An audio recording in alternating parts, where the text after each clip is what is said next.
Welcome back to another episode of Worship Tech Tour. We are here in Southern California at Mariners Church. We left the sunshine behind in Florida, I guess, but it's still beautiful out here, and we're excited to dive into all the audio, video, lighting systems that they have here. And they've got this really innovative space they are using to capture their online church services that I can't wait to show you. So get ready to learn not just a ton of tips on AV, but also leadership and strategy and managing the complex systems that you see here. All of this is coming up. Give us a little more context on Mariners Church. Like if you were to explain someone in Mariners Church and its ministry philosophy, how would you describe it? Ministry philosophy, goodness. Yeah. We're trying to help people follow Jesus and fearlessly change the world. We're a church that wants to be about Southern California. So this is our first location here in Irvine. And then we have 11 other locations through Southern California, from like North San Diego up to, we just started a location at Union Rescue Mission in downtown LA on Skid Row. So yeah, we're just trying to do as much as we can to help people follow Jesus in Southern California, whether it's here in the big room, that we can fit almost 3,000 people in here.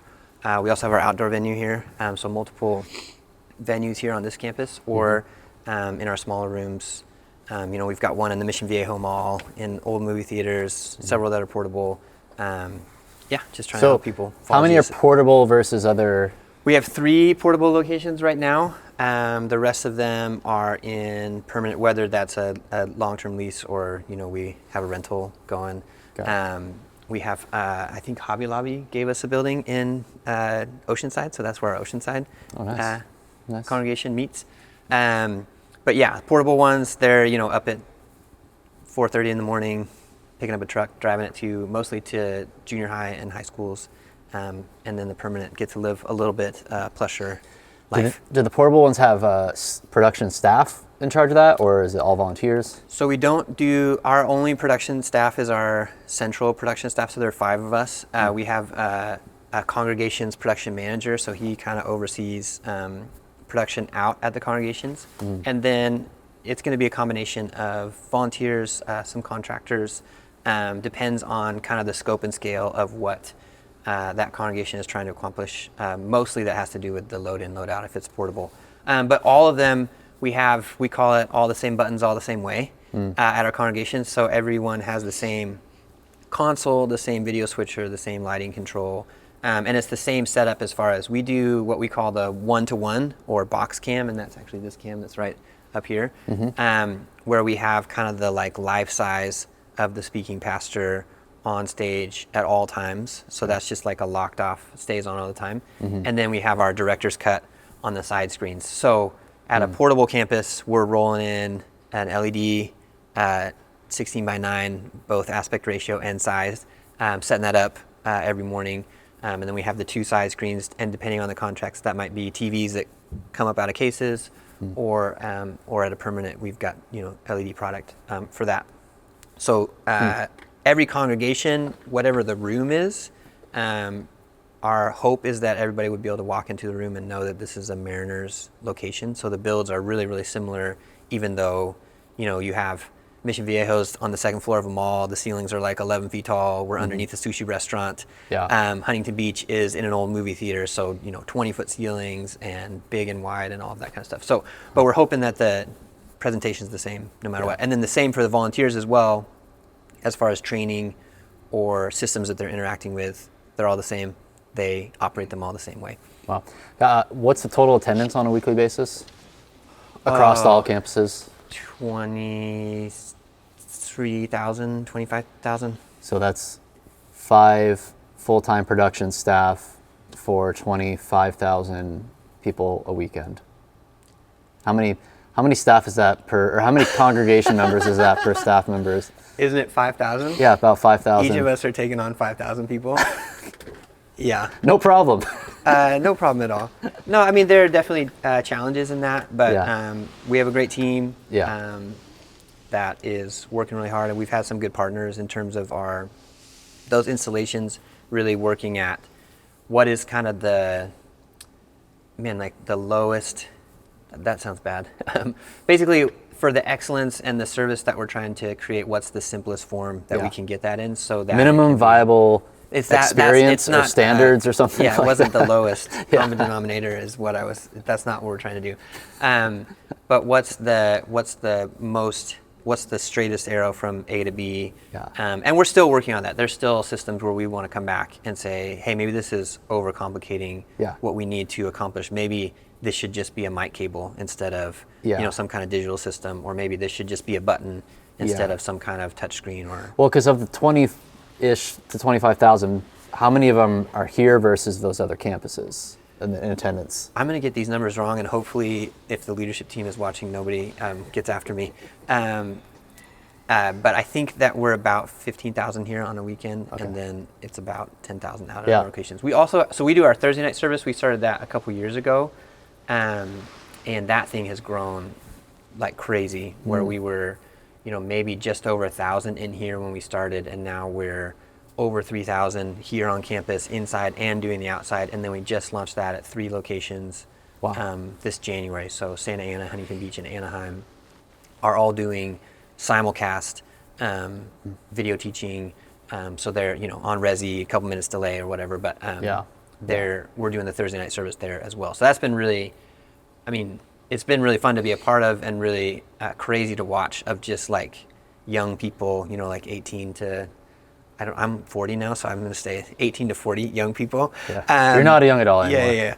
Yeah. 18 to 40-year-old young adults. The other day, I gave an announcement at church. I'm like, if you have to ask whether or not you're a young adult, you're not a young adult. Yeah, it's been wild to watch just that demographic grow and respond to worship and to Eric's teaching and our other teachers. It's been really, really cool. And then getting to spread that out around Southern California. Also very cool on the production side. It changes things for us as far as the live simulcast, and just adds a few more levels of complexity to what we're trying to do every week. Let's talk about gear. What am I looking at right now? Okay, so the audio console is Avid S6L 24C, I think, and that just means that there's not the extra screens on the top here. We have one of these here at front of house. We also have one for monitors. PA is a DMB V series with, you can see a sub-array up, and then we've got some 18s underneath the stage as well. I'm sure we'll go on stage and look at mics and all that kind of stuff. Yeah. Let's talk about the console. Yeah. Why do you guys why the Avid? What was the philosophy behind that? I think we were between this. We were looking at Yamaha. We were looking at Digico. We looked at the D-Live stuff because we use Allen and Heath at all of our other locations. I think we just landed on this for the scalability. We can do a Christmas service where I could have over 100 inputs with all the strings and all that kind of stuff. And then reliability, and then it's like, I would say for me the Avid it sounds like exactly how you make it sound. So you're not necessarily wrestling the console or anything like that. And then Waves integration at times has been great. Sometimes we wrestle with Waves and Avid back and forth. I never seen the Waves Avid integration. So this is not Super Rack. It's not Super Rack. Well, you're looking at, so the couple you clicked on here, these are internal. These are running on the Avid. This is where we get into SoundGrid. And we can have. Oh wow. So we can run multiple, any type of plugin. We can either run it natively on the console, or we can run it in SoundGrid. And so you'll find I have a combination of stuff going where some channels are getting SoundGrid, some are So not. you do have a separate SoundGrid processor? No, SoundGrid is within Avid. So there's it just runs on this computer. Yeah, so it's native in the console. Yeah. And then you have our servers in the back. So that's handling the processing, but there's no standalone computer. It's not Super Rack. It's SoundGrid on Avid. Oh, okay. What protocol does Avid use between this console and stage boxes and getting audio over network? Like, yes, SoundGrid's part of it. Is there like a separate expansion card for SoundGrid and then for other like Dante? Expansion card for SoundGrid. It's not Dante. It's Avid's own thing. Okay. It's just fiber from here to the console, and then they're set up. It's not quite a loop. They're just it's like AB from here to the stage boxes. and engines. So this is just the mouse. Yeah. Just the mouse. The engine sits in the back. Yeah. Stage boxes are in the back. It's kind of like the D-Live. Yeah. I haven't spent a ton of time in the D-Live universe, but similar. Yeah. And then they're just A/B to each other, so it's a primary and redundant. And then one of the consoles takes like clocking responsibilities to be like the master on the system. Evan, do you want to speak to this?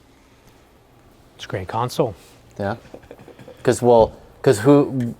Anything else, like other benefits, because again, I'm not super familiar with Avid, but like if someone, the key things that you found for this console versus again the D-Live, the Rivage, the other big boy consoles out there. Yeah, so I grew up in Midas. That was my console for 20 years almost. I would say that what this has done that has been helpful to me, two big things is one is I would say that everything stays up on the surface. It really navigates like a computer. So I think people that are really familiar with Pro Tools, it also has native like Pro Tools connectivity, so you can record into Pro Tools and bring it back for virtual sound check.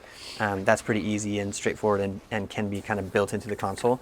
The other thing is just everything is kind of on the surface. So like if I'm clicking through menus, this is what it is. Whereas maybe like a Yamaha or something like that, you might be clicking down through multiple menus to get to where you want to be. And you have like your universe view, you can see everything on top kind of all the time. Okay. So for me, I had never worked on Avids before I got here, but it was pretty easy for me to Okay. So here's so it's tracking what channels I select there, and then you just grabbed a VCA, so then that's why it jumped. Got it. I think the other things that have been really beneficial about this is these function keys. So the console will allow you to kind of build macros to do anything that you want them to do.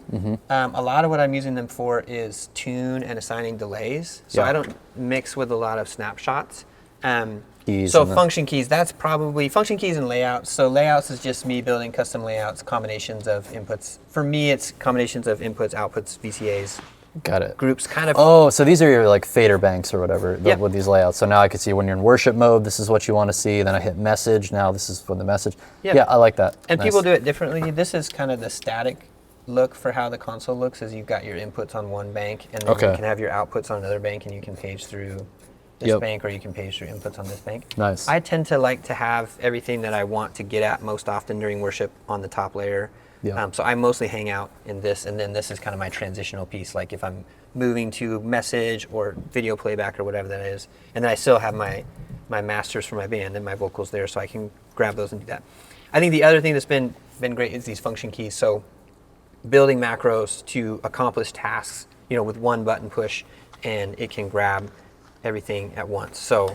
And it can automate like fading and stuff? It can fire snapshots, it can automate fading, it can change your, it can really do almost anything you could think of that the console could do, it can do. And I was actually talking with a guy a couple weeks ago who got so deep into like, you can assign all these buttons to have, to recall or pull different things, you can assign the X, Y, and all of that kind of stuff. So pretty much you can build macros out or whatever you want for how you want to use the console. For me, it's just I'm recalling my tune keys, and then assigning delays for leaders, and then I have a few like I can start and stop my Pro Tools if I want to from here. I have like because we have at times had some issues with Waves and its stability within the system, so I have a way to like pull all my plugs and it kind of almost rebuilds my show file. It's like reroutes, reverbs, and changes levels and stuff, so that if I needed to like bail out of them.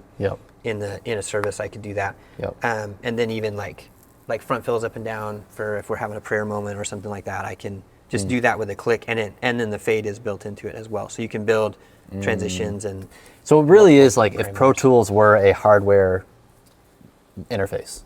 I think so. I mean, I don't come from a Pro Tools background, so the guys that do, I think they really enjoy that piece of it. I've had to learn enough Pro Tools to kind of like keep up with it for doing records and that kind of stuff. Do you guys, I'm assuming are you using Pro Tools for a lot of any recording, multi-tracks and stuff? Yeah, and I think we'll get to that when we talk to the studio. We have another one of these in the studio. Nice. Because that's where we do all of our online content. Is there a separate monitor console somewhere? Yeah. Okay, we can look Backstage. at that later. Yeah. Cool. Okay, you got your little mono speaker here. Got your talkback mic. A collection of You got your your smart or your yeah. reader here. Yeah, for, smart and for workbench levels and such, and comms.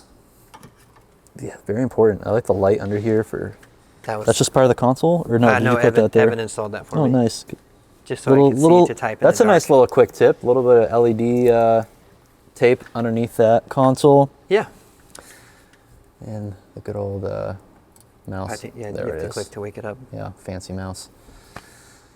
Cool. Let's go over here. So, was this producer station? Yeah, so this is our producer chair. So on our collection of The little Jesus. there's a very sweet old lady that during one of the services she gets up and after service she prays at the front of the stage. I think she prays for our pastor, and then she drops a little Jesus figurine on the stage. Oh, wow. And then our team collects them, and That's where they go. and brings them back here. And they become a little bit of a tourist attraction. Like That's funny. People walk by and point them out, and we gave them out during Christmas and all That's that. going to be the thumbnail of this video. Yeah. Yep, exactly. So this is our producer seat. So on your left, Resolume, right in front of you is Pro Presenter, and then Multiview to your right. On a weekend, we run everything on time code. So lighting cues, worship lyrics, and anything else that we need to do, but generally lighting cues, worship lyrics, and then motion backgrounds for our center screen. Are you using timecode into ProPresenter? Mm-hmm. How does that work? Perfect. Really? Yeah. Now, I'm gonna knock. yeah. What are you sending timecode from? So timecode comes from the Ableton session that our music director is playing. So I just get it as a channel on the console, and then I'm distributing it around to a few different computers, mostly Resolume, Pro Presenter, and then lighting. And it just takes it as an input. We have an audio interface in the back. Who is sending that signal? What device is sending that signal? Our music director, so the computer at the, Okay. and generally the drum kit. So you're just routing one of your USB audio outs or something is sending that signal out. So I'm just taking an channel? input to the console that I make sure to be very careful to not assign to any buses or left, right, or anything like that. And then just using direct outs to kind of move it around our campus to our video suite, and then up here to lighting, and then to Pro Presenter as well. So if you pull up, Is it inputs? it's right here. So view time code. And then we have our playlist pulled up from this last weekend, and then obviously when time code's playing, then that will play. And then our producer has built out all those cues. Functionally, why we do that is we use a decent chunk of media during messages, and we want to be really, really precise with the placement and usage of that. And we found that chain of producer to graphics operator to video director at times was slowing that chain down. So the reason we went to timecode, especially for weekends, is because we are really preset in what we're going to do on the weekend. The arrangements are set, the service times are set. I mean, really down to the second. Yeah. So we did the back and forth on it, eliminated a volunteer position, and we valued that because we wanted to be able to give people opportunity to serve and to grow into those production roles. But ultimately landed on you get perfect execution on your worship lyrics all the time. And then during the message, we use quite a bit of media during the message, and we like to be really, really precise about the timing of that, again, kind of down to the second. So Well, explain that, in terms of during a message. You're saying when he So wants our to play producer- just a video? just a or slide, just slide? timing of slides during message, Yeah. points and that kind of stuff. So our producer is driving the bus for all of that stuff anyways, is directing the show. And so we kind of found that by eliminating a person in the chain where the producer just clicks the button and calls the timing, because we use a lot of full screen graphics. We don't use a ton of thirds or anything like that because of we talked about the one-to-one shot. So we always have our teacher's always on screen all the times at all of our other locations. Got it. So Okay. with the timing on and off of those full screen graphics, the producer's really key for that. So but what is so you're saying during the message, the sermon, time code is triggering these slides and not? No, the producer sits there and runs that. Okay, they're just, that makes sense. Yeah. But not the lyrics, because time code does the lyrics for songs. Got it. What's nice too is the time code, unlike MIDI cues, time code's if you start the song, it's less apt to have issues with sequence of slides, right? Because it's going to pull up Yeah, so it's just coordination with your music director. At least that's what it is for us. Is as long as if they make a change, they adjust time code along with it. So like if there was two second choruses and they want to take one out, as long as they slice the time code with that, then everything that we've already built follows along. So lighting cues, lyrics, any of that kind of stuff. Got it. So instead of having to rebuild it each time, as That makes long as sense. you're slicing along with the sections, then you're good to go. Yeah, that's cool.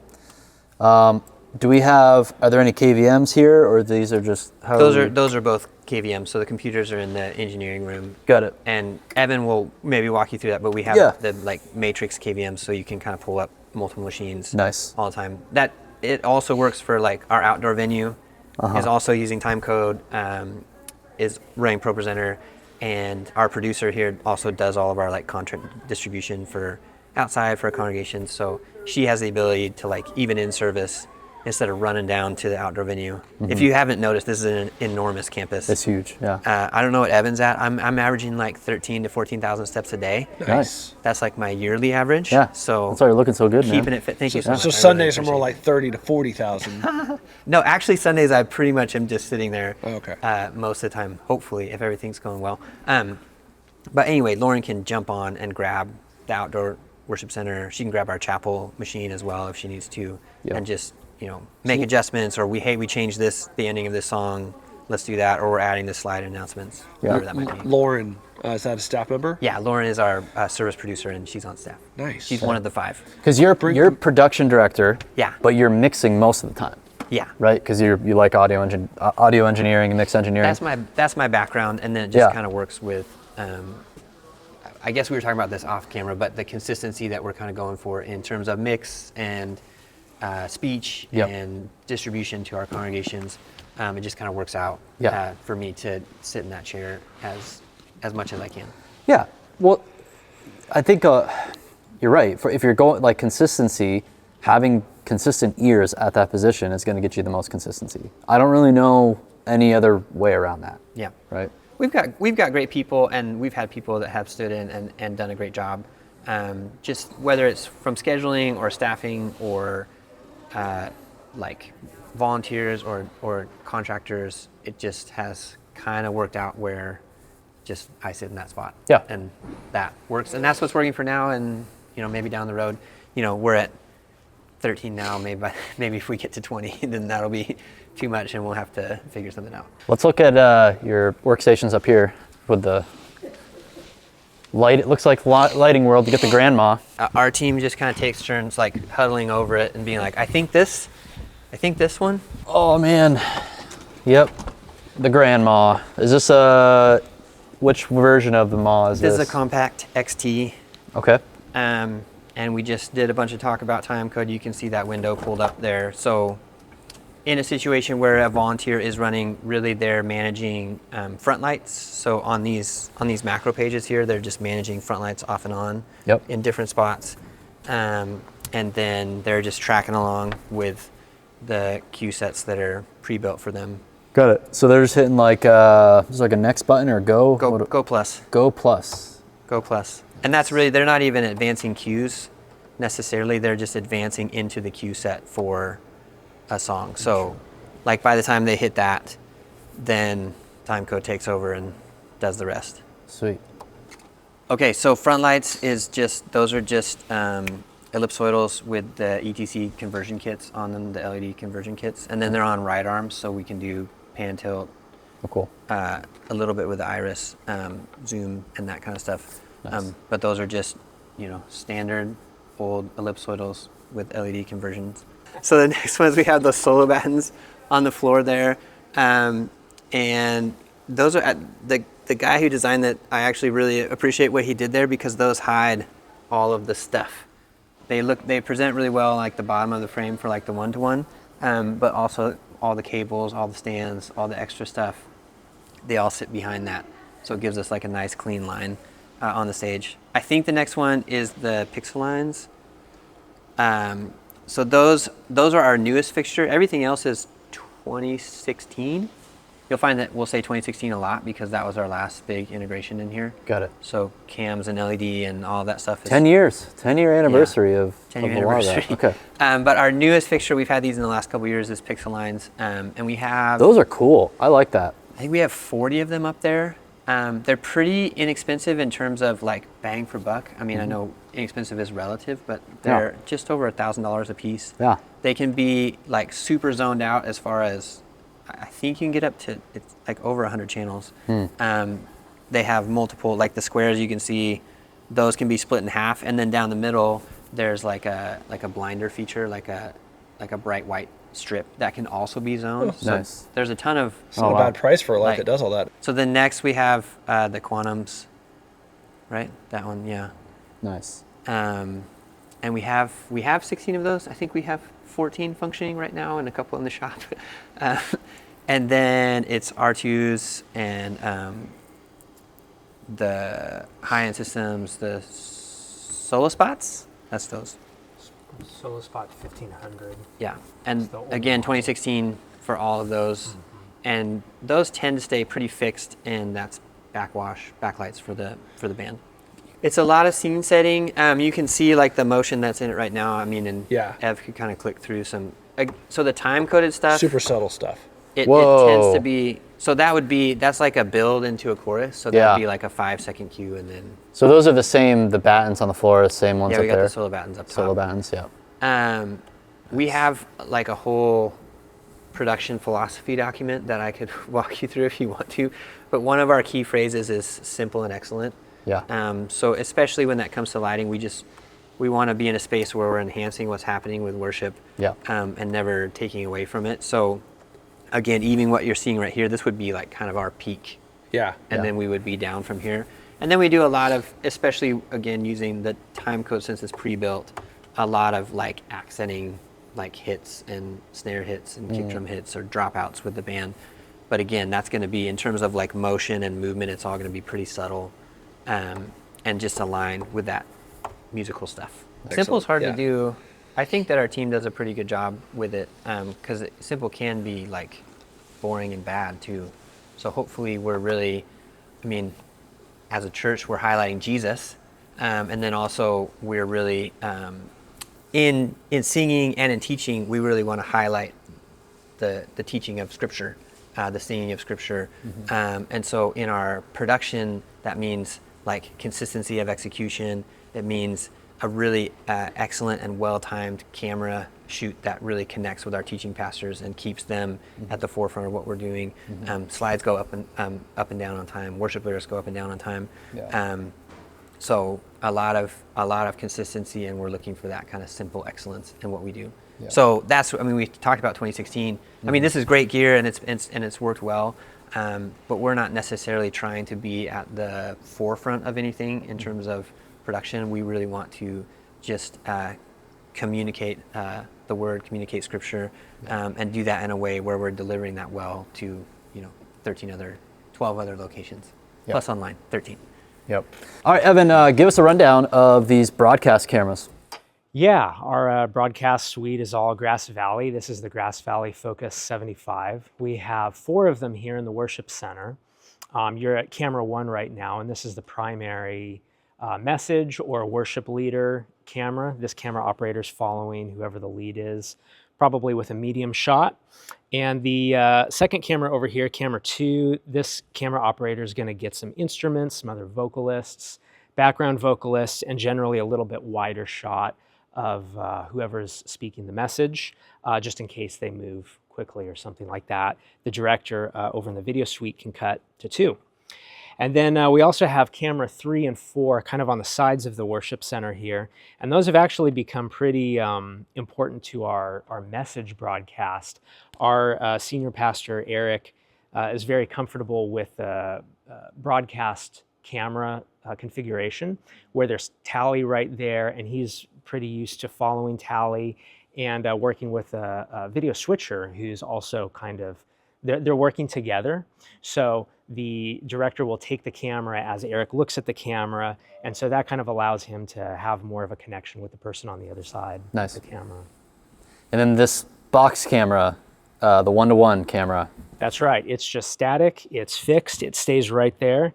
And that's the camera that provides video to all of our congregations. So again, our congregations will get the one-to-one camera or the lockdown camera.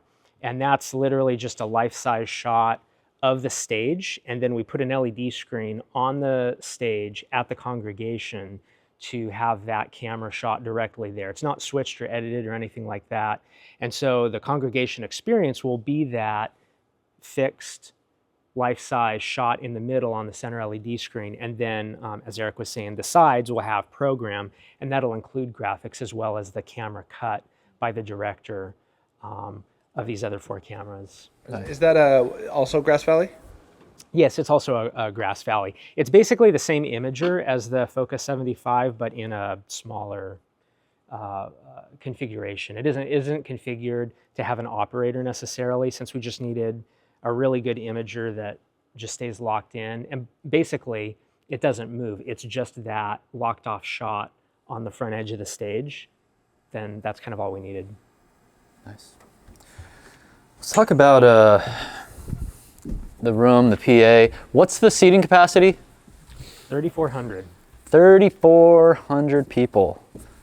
And then the PA, DMB line array, I think I counted 8 boxes left and right.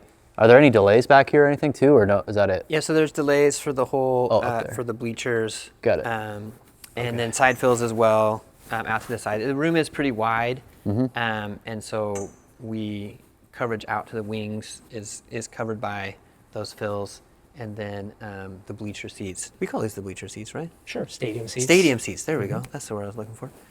Fills all around, which you can kind of see. There's one right there, which you can kind of see.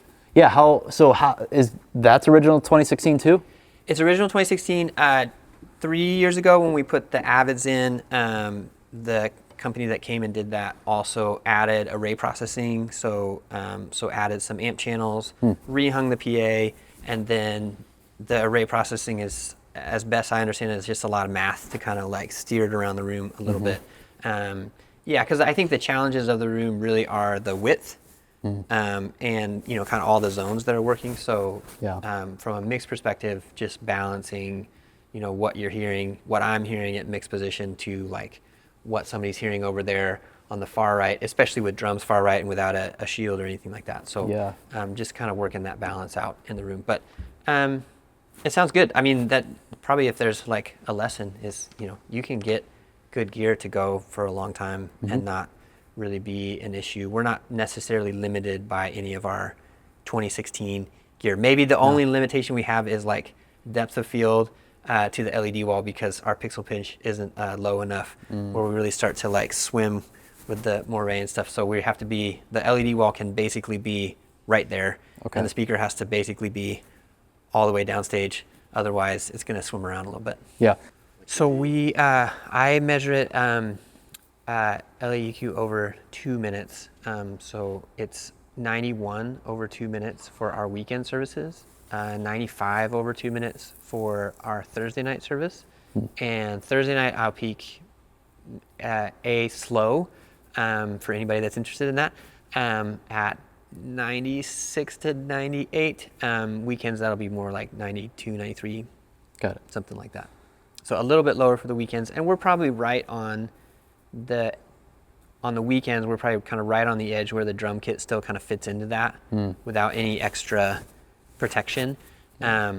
Thursdays we're mostly fine, but just getting that separation between the stage and the PA on weekends, that's we're maybe a little closer than than I'd like to be. Yeah. But again, it's we're not trying to blow anybody away with what we're doing from a production standpoint, and we want to create a simple and excellent, and pleasant is a word I like to use a lot in terms of audio, can I create a pleasant experience where people can sing and feel compelled to sing and want to participate.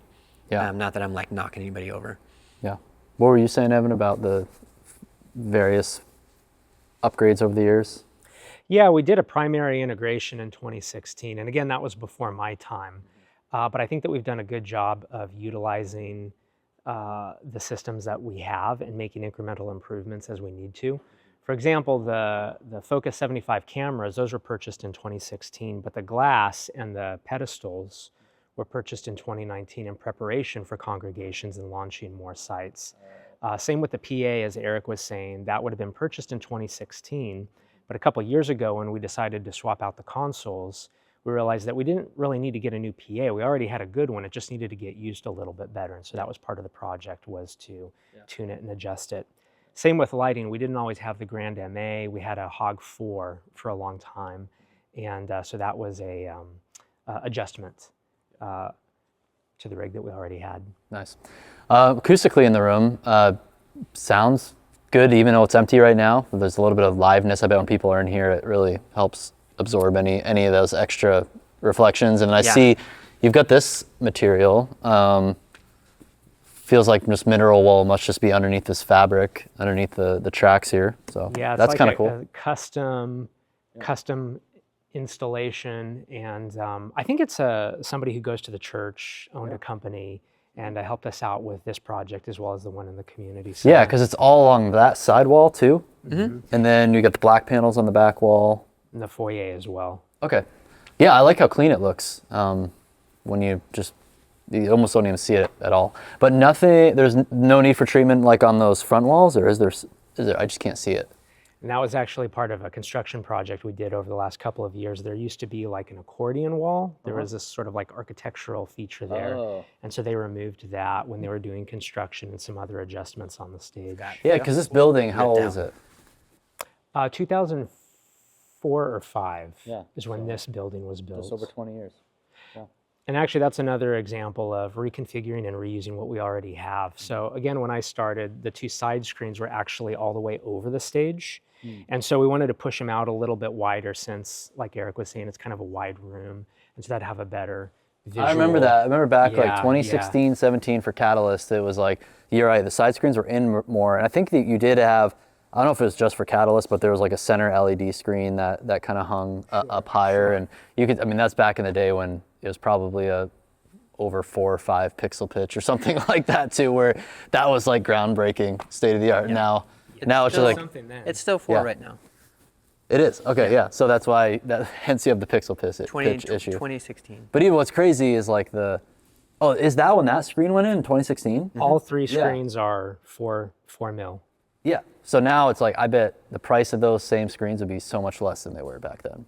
The way that the cost for like finer pixel pitch has come, totally, it's pretty incredible. But I think Evan brought up a good point that, this is a pretty big church. But again, with what we're driving at for production, it doesn't necessarily always mean new stuff. It just means using the stuff that we have well. Yeah. And sometimes that's, and again, it's relative terms because it is expensive, and I would, be sensitive to that. I came from a lot smaller church where it was different budget-wise.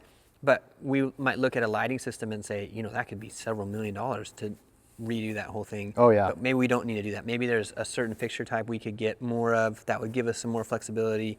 We get a new console, and then what we have can drive for, a few more years. Yep. Same with cameras, same with PA, same with consoles. So, not necessarily looking to do that entire tear it down to the studs and redo. Just use the stuff that we have as well as we can and make it last as long. Well, what's nice is you guys already have a lot of the actual, because the building's only 20-ish years old, like the actual infrastructure for all of your conduit and all the other AV stuff you got to put in to underlie. Hopefully it's there. We did change that too, though. Oh, you changed it? Yeah, Okay. front of house actually used to be where these chairs are, kind of in the middle of the room. Let's check out the stage area. Yeah, those are big screens. Is that like 20? And almost actually, 20? that's smaller than it was originally. Yeah. Again, going back to the 2016 original build, there was 3 screens that were, a couple feet bigger than that. And so one was in the middle and 2 were on the sides. And again, they were kind of all squished on top of the stage. And so we ended up getting some truss and rigging and moving these screens out, again, because of the wide room, to have a better viewing angle and experience for more people in the room. And then I think at some point we decided to make the screens a little bit smaller, again, to have a little bit more flexibility on the stage for our kind of lighting visual elements that we use for worship. But yeah, do you know the dimensions? Is that like 20 feet wide? That is, It's about 21 feet wide. Yeah, that's big. And then what's the center screen dimension? Ooh, I think that's about 32 feet wide. And that's not a true 16:9 aspect. That was kind of, again, a kind of like visual elements to be incorporated with the lighting package a little bit more.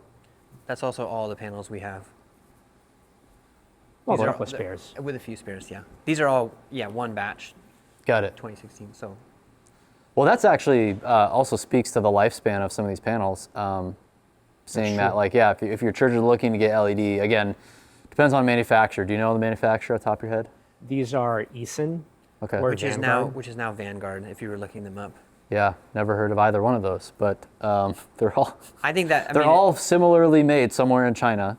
So I'm sure I can't speak for that company specifically. Most of them are. Evan does a great job too. I mean, that's part of owning an LED wall is just your maintenance and modules and managing modules. So Evan does a good job of repair, keeping spare modules on the shelf so that if which we have, if you're looking at like some dead pixels and stuff, we have that's the more work ability to do. to pull them out, swap them in, and keep it running without having to like take a whole panel out or anything. Yeah, because you send them to someone to just replace the little pixels. Yep. Nice. That's cool. But we talked about the one-to-one. Some of the thing as far as we want you to can make see sure the that we're tape keeping here. a really clean experience for our congregations. So we don't really utilize the center of the stage. You can see like pedal boards, drums, keys, all that stuff gets pushed outside that. So that this is kind of the boundaries for our speaking pastors to hang out within. And then we keep it really clear down the middle so that it's a clean shot for our congregations. Got the confidence monitors for the pastors. Matt and I were commenting earlier, it'd be kind of funny if you're sitting like right behind them and just you kind of feel like the pastor's like looking at you. That'd be a little. Yeah, so I'm the executive producer over weekend services and online. So I kind of take everything from teaching team, worship team, comm, production, and work kind of laterally throughout the organization to kind of pull it all together into the weekend experience that we have, both in person at our congregations and online. Context. Yeah, the alignment process was a huge deal for us that we had to play catch up to because we went from 3 congregations to 7 congregations in a short amount of time. Yeah. And then from 7 now to 12 in the last few 5 years. in the last calendar year. Yeah, we added 5 in the last calendar year. Yeah, so the rate of growth kind of challenged the previous kind of process and structure that we had for weekend. Yeah. There was a lot more room to play, when you had 3 locations and you can manage it all. But with the growth that we have, as many congregations we have now, we went through this long 4-month process of like evaluation and implementation of like a really centralized program, so that we could get alignment everywhere. Yeah. It took a long time to figure out. The thing about our model with having 12 congregations, the biggest challenge is that Irvine is so big and so different than all the other locations just because of the scale of this one congregation. So there are always a little kind of like push and pull and things, nuances that Irvine will need from like the programming standpoint compared to congregations. So there's, but for the most part, we fight for alignment everywhere so that we can, so we say it all the time, it's one church with 12 locations, not 12 churches, So that alignment process is really important. Yeah, like what was a key, like when you're trying to handle that much growth that quickly, what was the key system or process that kind of helped making things click? You mentioned the matrix. Yeah. Is that, and what tool are you using? Is that like a big spreadsheet somewhere? Yeah, or is that? It's just a big spreadsheet. Yeah.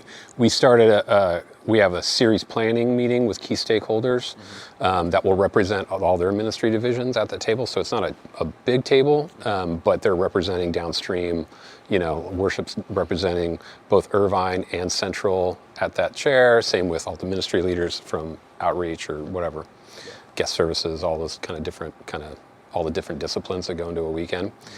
And in there, the thing that we benefit too from, which is unique for us, is our senior pastor.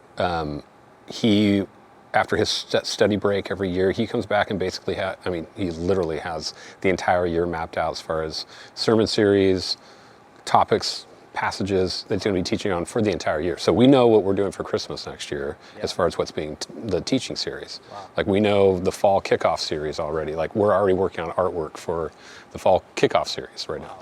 So it's unique in that we get that that amount of like margin and bandwidth to like plan and program. Yep. So this series planning, we really do program like 12, 16, sometimes 7 weeks, like these long series at a time, so that they're set and ready, and then we just go into execution mode into weekends, and then we start the process over for the next series. So we talk about all the time that our production teams and our content, and we're all kind of time travelers, you know, between planning for then, executing this week, planning for 3 months out. Online's the same way. We film uniquely for online. It's not broadcast from in-room experience. So that's a whole different pipeline of production that happens we film, you know, worship content for 10 weeks of worship content over 2 days. Yep. But that's all planned out, and it's going to be the same set list that's going to be in here over those 12 weeks, those 10 weeks. It's cool to see the giftings on the team who are good at operations and day-to-day and logistics of managing, you know, what has to be executed in the short term. Sure.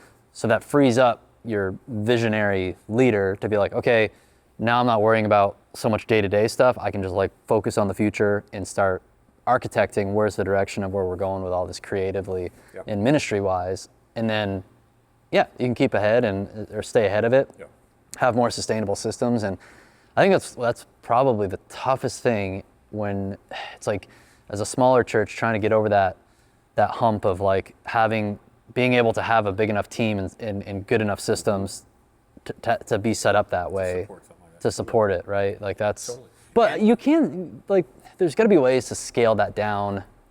Yeah. Probably just means simpler, keep it simpler. You asked about the tools. I mean, the tools is a Google spreadsheet that a person maintains. And PCO. And then planning center, so we end up with like just practically into planning center, we end up with a master service plan. That's central. Kind of the central go, and then everybody drags those items in to there. So it's all broken out per location. So for your schedule, your times, worship leaders, keys of songs might change, those kinds of things. So they can make that specific at the congregation level, but we're all correcting back to this master, the matrix, the spreadsheet that informs like the master PCO, and then you don't need a bigger tool, you need bigger buy-in to the tools that you're already using. Yes.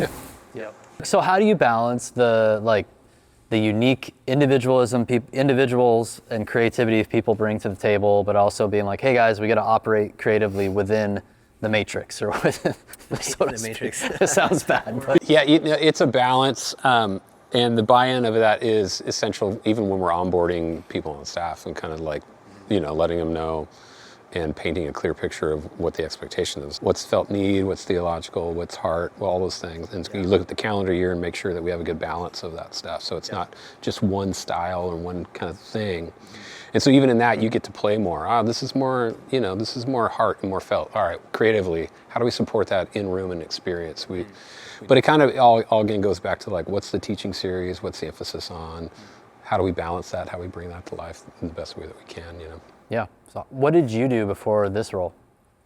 I've been at the church for a good amount of time. I was the music director for 10 years before I became our online director. Oh, cool. So 2020, everybody went online. We made a decision early on for a way to do online. That one of our guiding values at the church is intentional environments create courageous decisions. Mm-hmm. So we weren't going to do online as a live look-in, like somebody looking through the bedroom window of somebody else's experience. Yeah. We were going to do it to camera, like teach to camera, speak to camera for the online viewer. Yeah. And so we made that decision early on, and we haven't deviated from it even 6 years later now. We're still doing it. So. Wow. Do all the campuses do the same set? Yeah. Okay. A line set. They can choose keys depending on female, male lead, and then kind of wiggle between those. Yeah. But yeah, we've gone to aligned set lists. Well, and it all play. I mean, because we all live in that world of like the dreamer and doer. Like there's a lot of that on our team, that goes from the creative to the strategic, and how we execute things in scale is a challenge, Yeah.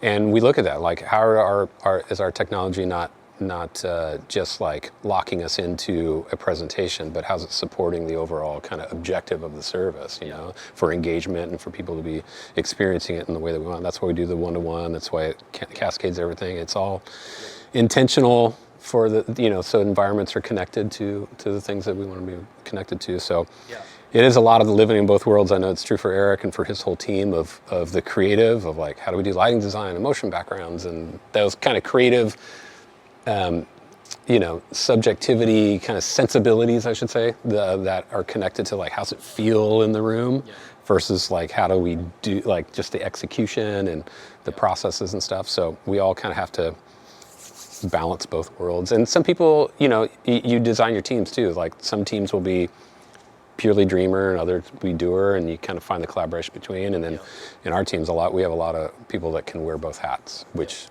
is extremely valuable. MD is keys player, or is it drummer? Okay, cool. So, and then they're just running on using Ableton, or what are they? Sweet. Oh, got the laptop there and everything, ready to rock. Fire off time code. Our music director will build all the tracks, all the sessions for all the locations. So that gets built for the week and then distributed out to everyone just through Google Drive. And then they have the ability within Ableton to either choose those male, female key setups, or adjust the set or adjust the key, you know, up or down one or whatever. And then time code delivered from here. And then this is the interface that's got the AV computer thing. So on a bigger service, Christmas, Easter, something like that, we'll have both machines going at once, just to have that failover backup. Do you have one person making the Ableton sets and then pushing it to the other campuses? Okay. Yeah, that's our music director, who's also our drummer. Oh, cool. And so this is his kit. He's probably up here, I don't know, 80% of the time, 85% of the time, and he has beautiful hands. Just a wonderful drummer. A gift to me as the audio engineer. So pretty standard, just a Ludwig kit. This is Carlos's cymbals. The SE mics is what we started doing at our congregation. So I got a little jealous and decided to steal a kit for myself and try them. And they've been great. One of the things that we do too is these, somebody will ask, these triggers here. So we're not actually triggering samples. That's something that that Russell has really brought to the team, is we really want to represent in the mix what our musicians are creating. So we don't really emphasize tracks that much. We don't sample anything or trigger anything. It's a lot of like, what is the team playing and how can we represent that in the mix? But those I'm using for gates. So we'll bring those into the console and then we sidechain them to the gates for snare, and that's all the channels I have available over here now. But that just helps bring what Carlos is playing through. So if I can have a heavy gate and keep it a little bit cleaner, but then those like little dynamics or ghost notes or whatever those are doing, the gate will open on contact rather than on volume. So that really helps. And those are like $29 at Guitar Center. So it's actually this is a great I'm like looking at the mics, it's a very value setup for size of operation that you have going on here. So it's a very great, there's other stuff that I'd like to try, but I mean, like Beta 57, that's great, and the mics are pretty standard. And again, a lot of it is, and that's what I'm trying to do from mix position. And Russell does a great job with this online as well. It's just I'm trying to recreate what they're doing. So really, we're not even in terms of processing. We're just not using a ton of processing. It's a lot of like, what can we do on the console, and then what tools do we have to maybe enhance that? And that trickles down to the congregations, because they all have their Allen Heath consoles, and then we give them a little Waves rig. It's pretty small in terms of processing, but the discipline there is like, do everything that I can do on the console in terms of EQ, compression, gating, any of that kind of stuff, and then those tools that I don't have access to on the console, then we get into Waves, and we're talking about, you know, de-essers or dynamic EQ or maybe access to a few different like models that I wouldn't have otherwise. But we're not building the whole mix off of that.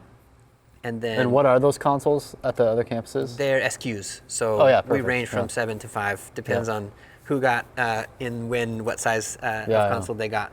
But yeah, it's the idea that if you pulled all of the waves off, you'd be fine. Yep. You could still manage it through. Waves should be the cherry on top at that level. The sprinkles, and the that sprinkles size. on the cupcake, the lime on the taco. Yeah, even in here, when you're using like an Avid, like, or something, it's like, man, Totally. I don't know. We have a little bit of a waves overkill processing pandemic, whatever you call it right now. We're going to talk to you about that. Well, Yeah, there's you like are. there's like the meme of like when you first start mixing, all you know how to do is deal with the faders. Yeah. And then you like go up the curve, and it's like, check out this plug-in sidechain to this and this thing and this, and then you go back down the curve, and Yeah. you're like, let me just get these faders in balance. Or just get the source right. and then It's we're like- gonna be in a good spot. Yeah, the So audio engineer IQ curve. bell we have curve. really, I mean, we're spoiled by that. We have awesome sources. We have Yeah. great players and really good people. So Yep. that makes my job pretty easy. Keys World. I just started playing keys at my church on a regular basis, so Congratulations. it's been fun. You know what? I've been a guitarist, vocalist most of my life, and then I'm like, keys are. There's just the most fun instrument I've had on in a There's while. more buttons to push. Yeah. So Nord 3. That's Arturia. pretty much it. That's the Yeah. foundation. That's ours. The players will bring in Yeah. a top board if they want to. A lot of them will run, whatever Main stage or one of those something. things. Yeah. Has a little sidecar to that. Yep. And then the organ is real, and in the back there's a few people that will play that. Percussion world over there. Percussion world. Let me tell you, there's nothing. We talked about like sprinkles on top. Like the Yeah. sprinkle on top of your mix is the shaker Yeah. or the tambourine. Yeah. So don't forget that when you're putting your mixes together. So Nice. I guess spoiled to have like a live percussionist. You guys don't weekends. have tambourine lady somewhere out in the audience?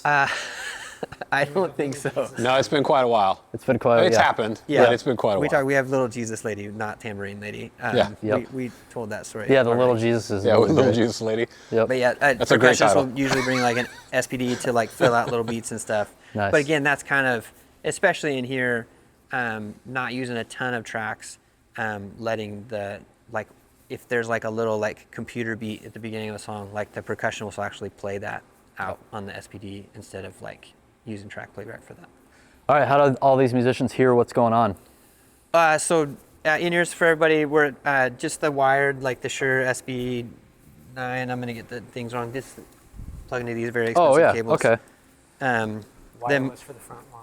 wireless for the front line. Monitors are here in the back. Monitor world.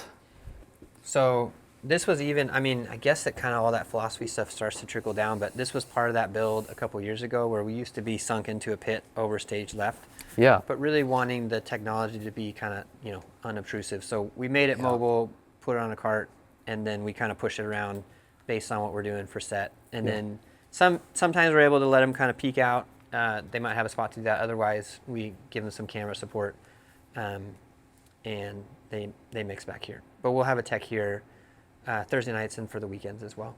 Nice. Same console. I guess this is like the slightly bigger engine, so we have a few more inputs we can take in on the monitor. But Yeah. Oh, that's great. Where are all the equipment racks happening? so Right this here? is audio. Tracks here and racks upstairs. Sweet.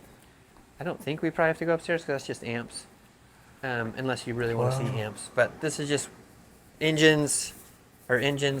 stage boxes, Dirty. and then wireless, and then Oh yeah. a little station for everybody to pick up mics and packs and all that stuff. It's mostly Axion, PSM 1000, some 900s for backup wireless, some ULXD for backup handhelds. I think we get 16 channels for handhelds and lapels and that kind of stuff. And then we have, I should be counting faster than this, we have 10 channels of ears that we can run out to someone. And this is actually another example of using the gear that we already had in a different configuration. A lot of this wireless used to be at Monitor World, which was, convenient in the sense that the monitor engineer can suss out a wireless or an RF issue right there. But we wanted to centralize all of the backline for flexibility on stage so that we weren't battling it when we were doing a lighting build. If we needed to keep the stage clear for LED and video, that sort of thing, we wanted to have kind of one centralized place for everything backline. And that was part of the console swap and the PA reconfiguration was to kind of tie these two new racks with existing gear into our system, but in a way that was more conducive to how we wanted to have things a little more condensed on stage and have the flexibility of moving monitors around. Next door, a couple stations for if our guitar players are using amps, SGIs that go out to the stage. The amps sit back here, facing backward. That's the organ. It also gets a lot of dampening around it because it's pretty loud. But our guitar players kind of go back and forth between some of them using digital stuff, some of them are playing amps. So we can accommodate that either way if we need to. So the preamps are on the back side of these guys? Is that what these? Okay. Nice. I don't know if that's very delightful. I don't know if it's very delightful back there. Oh yeah. Oh, very delightful.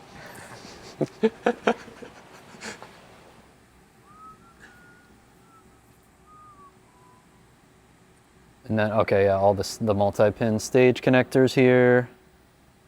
Yeah, that was part of that build in 2023, whenever that was, 3 years ago. Yeah, it's just kind of like the multi-pin snakes. We got rid of all of our, so we have no more stage boxes. There's a couple out in the wings that just have power and video in them, but stage boxes are gone altogether. Yeah. Gives us some flexibility for running things around, or even as simple as I have a couple different runs going out for tracks, and depending on if tracks is at drums, I can just swap the box out, the snake box out, bring the tracks with me, walk it to the other side, and just plug it back in. So nice. Yeah. I'm not rerunning a snake for that kind of stuff.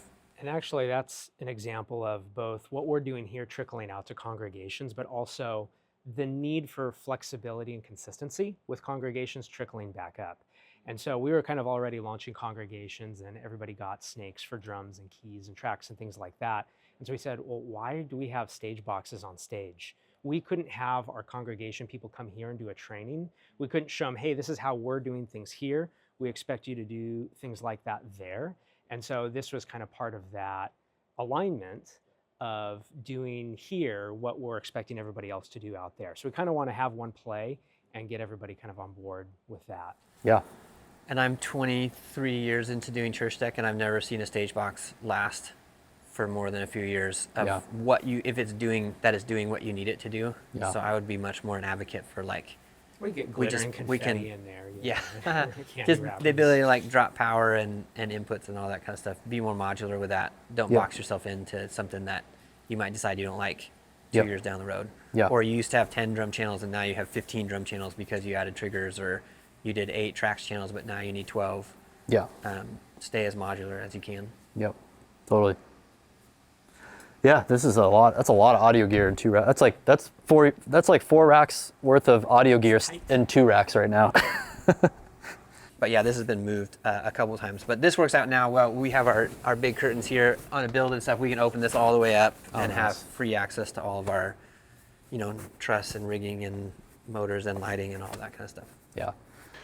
Okay, so this is Studio A. We actually started dreaming about the space in the summer of 2020 when everything was kind of shut down, and recognizing that as big as this campus was, there was no dedicated space for large format film and consistent filming stuff. So we started the long process of dreaming and then planning and then building. And we just opened this around 1 year ago in 25. So it was a legit 5-year process to build this space. Wow. Now, when we talk about the studio, we're actually talking about 3 unique rooms. So this is Studio A, which is our Soundstage large format that supports online weekend, both worship and message captures. It supports any kind of large format filming for student or kids ministries that would need big sets or props or anything like that. We can do conferences and things in here. We have seating that can go up to, I think we can seat up to 60, 65 in here. Every week, we use this also. So every week, Thursdays at 3 o'clock, we film the online message. So whoever's teaching the weekend will come in here at 3 o'clock, film it, and then they'll go up to our our other studios, which are upstairs, which we'll take you to in B and C. So this is our Soundstage. B is our storytelling stage with like a green screen, mid-level, mid-size room. C is our conversation stage, which is our video podcast room. So dedicated spaces for specific needs. So yeah, 3 o'clock we'll come in here. We'll film the weekend's message that's coming that weekend. And we always have a studio audience. It's mostly made up of our lead pastors and worship pastors from all the congregations. They get to come and hear the message for the first time on that Thursday, so they're prepared going into the weekend with what's going to be taught. Oh, cool. And then we'll invite other ministry teams that could, will be highlighted in, like if we do a weekend on need or on loss, we'll bring in our care and recovery team to come and attend that weekend's, that week's message capture, so they can get a sense of what's going on, how to care for their teams, and things that'll be highlighted. So there's always about 40, 50 people here for filming, but there's we don't capture audio for the audience. Okay. So there's no amens or laughs or anything like that, because again, he's speaking to camera intentionally to the online viewer, and any of that noise kind of breaks that connection, so we keep it to everybody. When we start rolling, everybody just kind of settles in and holds their spot while we're rolling. But yeah, our pastor will teach at 3, go do the podcast. We have a thing called the If I Had More Time. We have several podcasts, but one's called If I Had More Time. It's kind of like, if I had more time to talk about these things in the message, I would do this. Yeah. They go up to C, which is already prepped and ready. Yep. They walk in, film that podcast. Then they go grab a bite to eat, and then they do our Thursday night service at 7 o'clock. Oh, so cool. Thursday, so the idea is that we get our teacher and our senior pastor into like a groove when he comes in on Thursday. Yeah. I'm teaching, I'm teaching. It's not like, hey, I'm doing this in the morning, then I got to go do a meeting, and then I got to lead a thing, and then I got to teach again. That rhythm thing is important once you hit the weekend. So, so it does put on the production side of it like a pretty narrow turnaround for our weekend delivery. So we, like I said, we film worship way out in front. Like we had a 2-day production last week, and we filmed 10 weeks of content that will carry us to the other side of Easter. Okay. But that goes into its own kind of post-production. So that, workflow. Like for the worship sets, you set this space up creatively, whatever you want to look like. Yeah, we'll take out all the chairs, open it up, drums, keys, everything. We'll create a whole different space. And then in post, the way you slot those songs in, is it... do you try to have them play one cohesive set for the service? So how we do that is we usually will film doubles. So we'll film like a couple weekends in one roll. Mm-hmm. So that's usually anywhere from 8 to 10 songs in a single kind of filming roll, and then we'll cut and we'll reset, wardrobe change, dinner, stuff like that, come back and then do that again. Yeah. And we'll do that a couple times for a couple days. That kind of gets us to, couple months, 2.5 months of content. Yeah. And it's the same content. The great thing is having to do that so far in front really pushes our worship teams and planning teams to be way in front as well. Yeah. So it goes back to kind of the process that we talked before, but the same songs we're doing online next week is the same songs we're doing in person. And so it's all, that alignment piece is still, still happening. And do you have the studio audience in here for worship sets too? No, but we will bring in, it's called our worship collective, and it's like our kind of version of a choir, a worship choir. And so we'll have an additional 40 bodies in here, just part of worship. And so you get, for the viewer, you get multiple expressions of worship and engagement and a really dynamic worship experience, we hope and believe. Yeah. All of the lighting grids on motors, so we can run it up, run it down, try to help with as little labor as possible. Yep. We just replaced the wall. When we opened, we were using a wall we already had in stock. We just upgraded it with a really tight pixel pitch and really nice. Yeah. Yeah. We have prompters available for a teacher. Our senior pastor doesn't use prompter. He just goes from memory, which is incredible. Yep. But we'll have a preview and then next slide type thing for them. It looks like the infrastructure of especially the floor, you kept flexible in that it's all just surface run. Exactly. Subsnakes and cabling. Yeah, so you can flip the room and shoot any direction you want. Yeah. It doesn't have to be on the wall. You can use the wall for a virtual setup if you want to use a virtual production setup. The wall is like the pixel pitch is rated well enough for that. Did you, because the world of AV is so big, and from an integrator standpoint, it's like, oh, okay, like I'm used to designing systems for church auditorium space, but when it comes to studio, did you use the same integrator, or did you find a studio-focused person? How did you approach that? We used Diversified as our integrator for this as well, but the conversations we had were like we spent time with Sony, we spent time at post-production lots, we spent time at all of those places, and proximity is a benefit for us because we're 30 miles from LA and Hollywood, so like there's a lot of facilities, and we went and previewed, we went did a lot of learning. That's part of it. Took 5 years to put it together because there's a lot of what are our needs, what are our desired outcomes, what are the best processes and tools, what future proofs us the best that we can, and then we ended up here, and then in 5 years it'll be another thing, and we'll use the space in a new way probably, but there's both what we count as the live watching at service times, and those are in alignment with Irvine service times. So 2 services on Saturday. We actually have 4 services on Sunday, one early one at 7 a.m. for our East Coast viewers. And again, so everything we film in worship, that goes into a post-production pipeline of edit, mix, everything.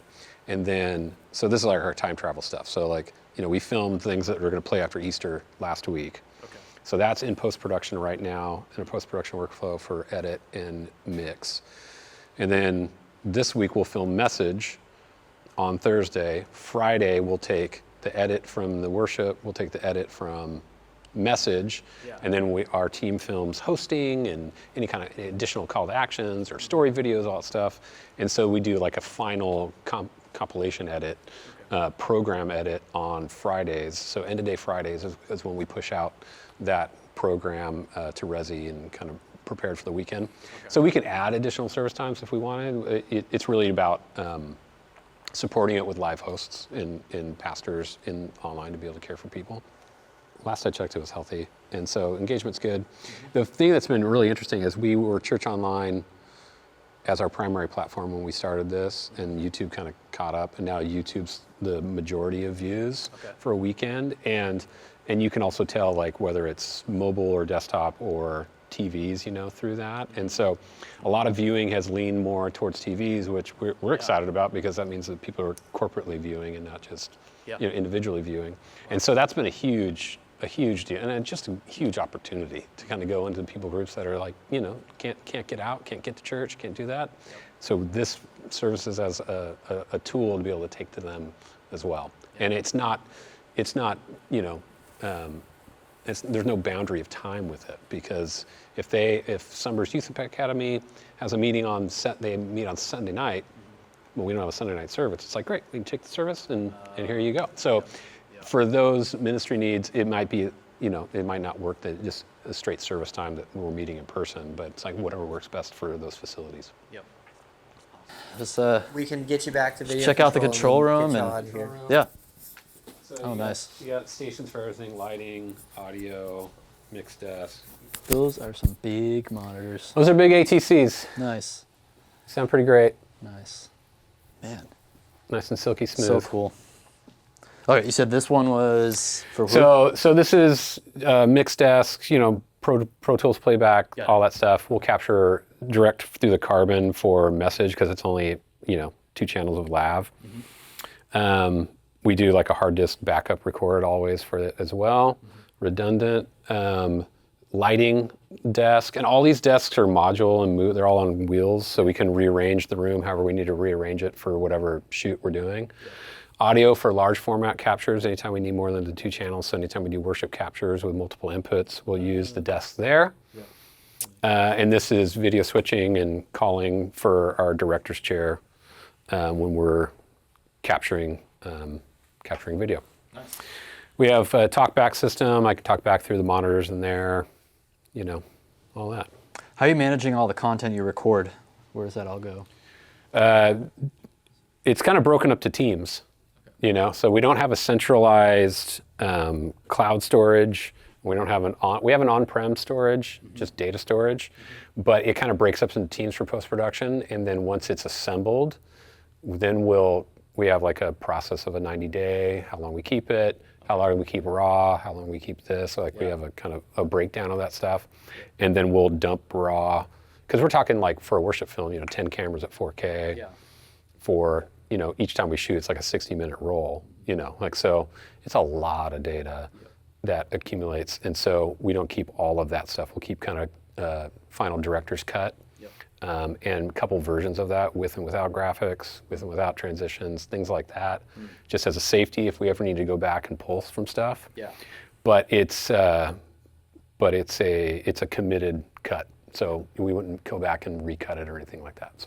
So we're in the second floor of the worship center now. This is our podcast studio, Studio C. It's our conversation stage. Cool. Always set up for conversation around the table. We design it in a way. We can always move the softbox. You can shoot, against the bistro table up there. You can rearrange the room, shoot in any direction. Oh, nice. We have PTZs mounted to the camera, or come to the wall on these three, and then we have one kind of, setup cam here for the wide, which allows in the control room everything to be remotely cut and framed and moved, so we don't have to have any ops in the room while people are having conversations. Yeah, that's cool. So just like protect their conversation, protect the space a little bit more, make it a little bit more intimate without having to deal with camera moves and people moving in the space. Yeah. So yeah, it's pretty set and forget. Walk in and sometimes they'll use it for audio only as well, for Gospel Every Day and a bunch of other ministry-led podcasts. And then any kind of video needs, it's pretty set and forget. See that, Matt? Your grid that you want so badly? Yep. That's one for our studio. Yeah, it's very helpful. Yep. Here, this is B. So, cool. Medium room, green screen. We put up curtains and stuff so you can like flip it, shoot against there. You can do practical sets. We've done it, shot in every direction in this room. Nice. A couple FX9s are always kind of here, and we'll supplement with additional if we need.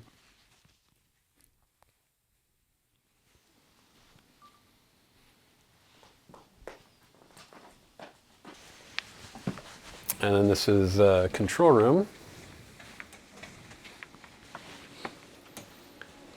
for both spaces. So there's a bay that can kind of controls either space and spots either space. So you can run, two programs at once, two captures at once. You can simultaneously be doing stuff. We can use all three studios concurrently if the need be. That's cool. So yeah, everything's, all the PTCs are remote controls here. They can frame up and do what they need there and capture in here.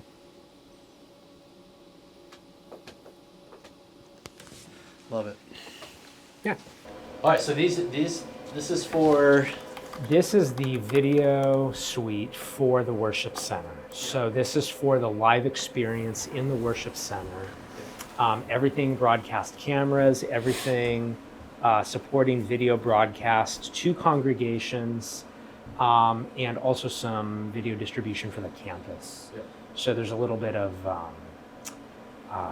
video over fiber to the community center and the youth building and some other places on campus, as well as the chapel. So we can have overflow at Easter and Christmas. The foyer is supported through here as well.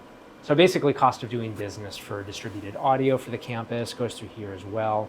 This is kind of our engineering of the campus space. Because are your computers all racked back here, the ones that were at the front of house? Yeah, that's right. Everything's in the racks back here.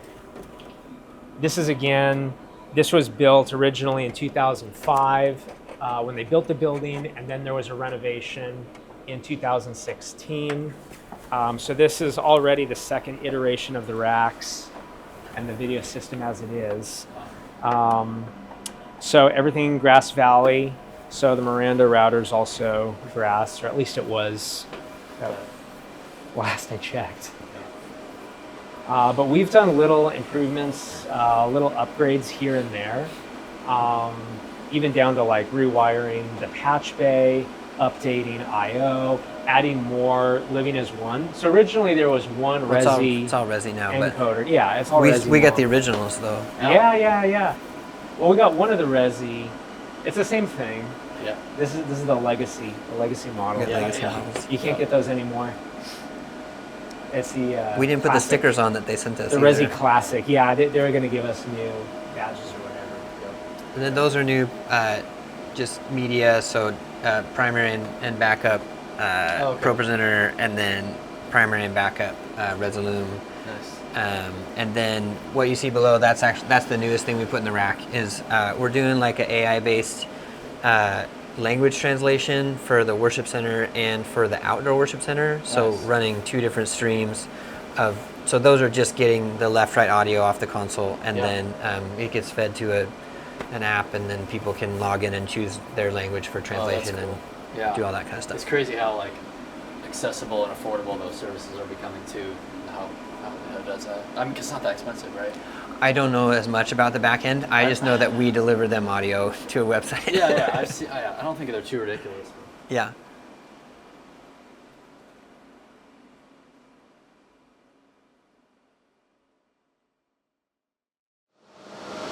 Nice. Well, yeah, I mean, 10 Yeah. years ago they did the original build, and we've Yeah. added gear and kind of. I've done a lot of the work of maintaining So it. Clark, and keeping it looked like Clark did this one. At least Yeah. that was their plan. Yeah, Clark did the original build, so that's the router, Yep. the router and the switch, Yep. and the grass cameras. So Yep. those have all been integrated. Everything graphics we've done, everything network we've managed. They Yep. had semblance of a video network, Yeah. basic control, but we've even added to that as far as putting Blackmagic, POV cams on stage for the band, and Yeah, things yeah. like that. Yep. So there's been a fair bit of Yep. adding little things here and there. Yeah. Translation comms is all new, so that's all Riedel, Bolero. We had RTS going at 1.2 when we were outside. So before the outdoor worship center as it is now, we have like a truss structure, kind of tour festival style. And so we had a lot of cat racks and fiber and tie lines and Aja Fidos, and we were just kind of sending things back and forth, kind of ad hoc. Yeah. Just to get it done. COVID message was outside, broadcasting inside We did that at 1.2. because of to handle the restrictions in California for numbers, and then that flipped over, and then you guys probably will see it on the way out, but now we have a permanent outdoor venue with about 1,000 seats that runs every service that we do live on a weekend. So Thursday, 2 on Saturday, 3 on Sunday. They're doing Resi playback and live worship, and there's just a lot of people that it's really pretty. I mean, People must love it. Just being people out love there. it just Yeah. vibing outside Yeah. in Southern California, except for when Yeah. it rains, then they don't like it as much. Yep. The cool thing is the people who go out there are Mariners people, but like a little bit different demographic too. It's just like the 8:30 service on Sunday is kind of a different crowd than the 11:30 Yep. crowd. People who like the outdoor worship experience, they really like it. Yep. Wow. They're faithful. Well, cool guys. I think we got all the tech we needed for a day. A big thanks to the team here at Mariners Church for allowing us to hang out with them for a few hours and get this deep dive look behind the scenes of how they are utilizing AV and technology for their ministry. Definitely go check out their website, and a huge shout out to Eric and Evan and Russell for taking the time today to bring us on this tour. If you want more content like this, don't forget to subscribe, hit the like button. We'll see you guys next time.